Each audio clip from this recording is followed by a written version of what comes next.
Hey, what's up guys? Welcome back and thank you for joining me. I hope you've had a really sweet week. I'm excited about today, so I really hope you feel encouraged and inspired.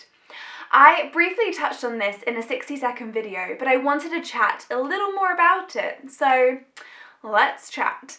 I want to look at the life of Paul from the Bible, who was a great reformer, and look at 3 keys so that we can see revival and reformation take place around us too.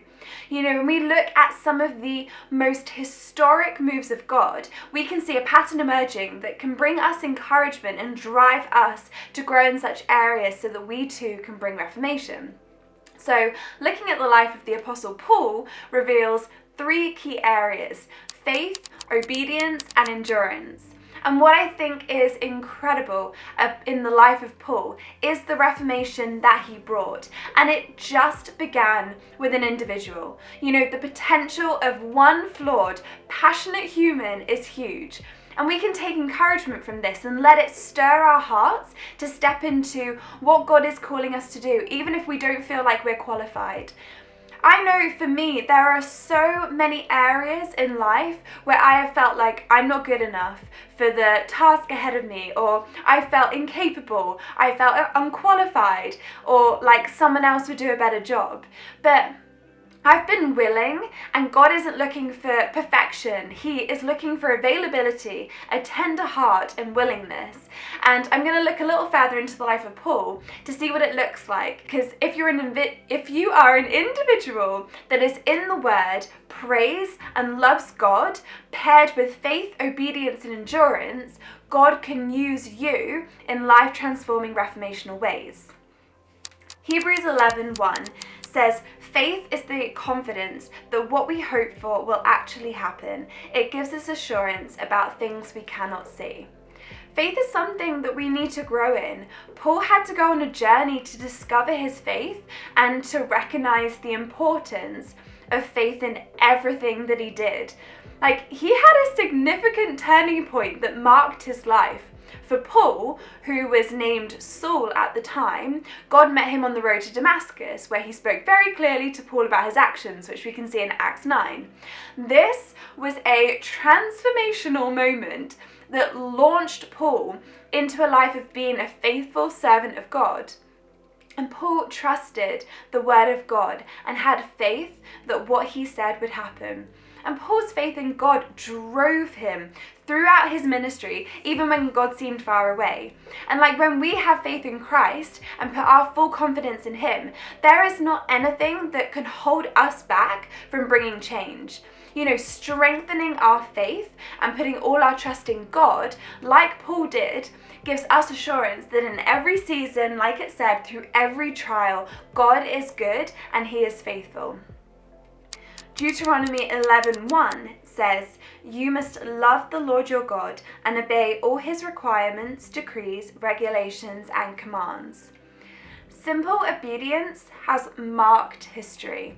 Paul was a man that was obedient to the word of God. It didn't matter what trial he went through. He did the next thing that God told him to do. Paul was literally stoned, died, and got up to preach the gospel, which we can see in Acts 14.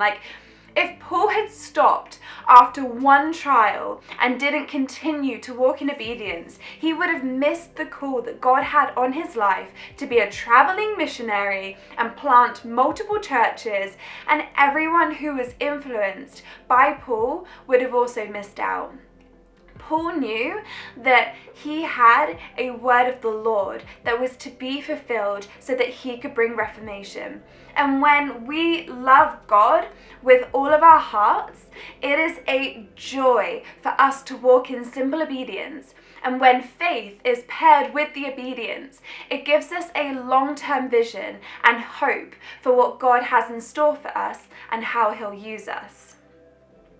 Colossians 1:11 says, "We also pray that you will be strengthened with all His glorious power, so you will have all the endurance and patience you need."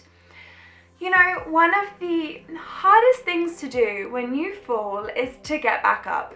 It requires so much strength and motivation and endurance to keep going. And Paul is such an excellent example of what it looks like to walk with that endurance and never give up. His endurance and patience and grit was key. Like, Paul lived a life of incredible endurance. After Paul gave his life to Jesus and his ministry, nothing could stop Paul from sharing the gospel message. We see this in 2 Corinthians 11, all the trials that Paul went through. Not only did he go through extreme persecution, faced death multiple times, was put in prison, he even got whipped by his own people. But that didn't stop Paul from telling people the good news about Jesus. Paul faced everything, but he stayed faithful and was full of joy and found contentment through it all. And we can learn a lot through the life of Paul, who sets an example for what it looks like to be hardworking and have grit, perseverance, and endurance through all trials. We need to be a generation that doesn't give up, that keeps going and doesn't give up easily. Through looking at the life of Paul and observing how he was such a willing participant for God to use, really just stirs my heart to live a life of faith, obedience, and endurance.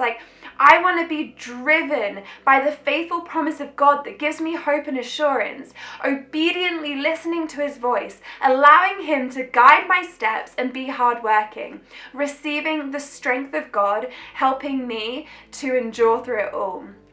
I think way too often we just disqualify ourselves and think that we are not good enough for God to use. But the life of Paul is so encouraging as we get to see that God doesn't use the qualified, he uses the willing. Like Paul, in everything I do, I want to be full of joy and contentment because of my heart to serve God. To bring reformation to the world we live in, takes time and patience, but if we dive into the word, pray persistently, and love God with all of our hearts, and live lives of faith, obedience, and endurance, God will use us to bring revival and reformation. So I hope you take this as an encouragement that you are good enough, you are qualified, and God can and will and wants to use you in great ways. So let's pursue lives of great faith, obedience, and endurance so that we can see revival and reformation take place in our generation. Let's go. I feel excited. I don't know about you, but I just, God wants to use us, and I really hope that this encourages and challenges us to step out. So that is what I have for you today. I hope you have a really super blessed week, and I will see you next time. Bye.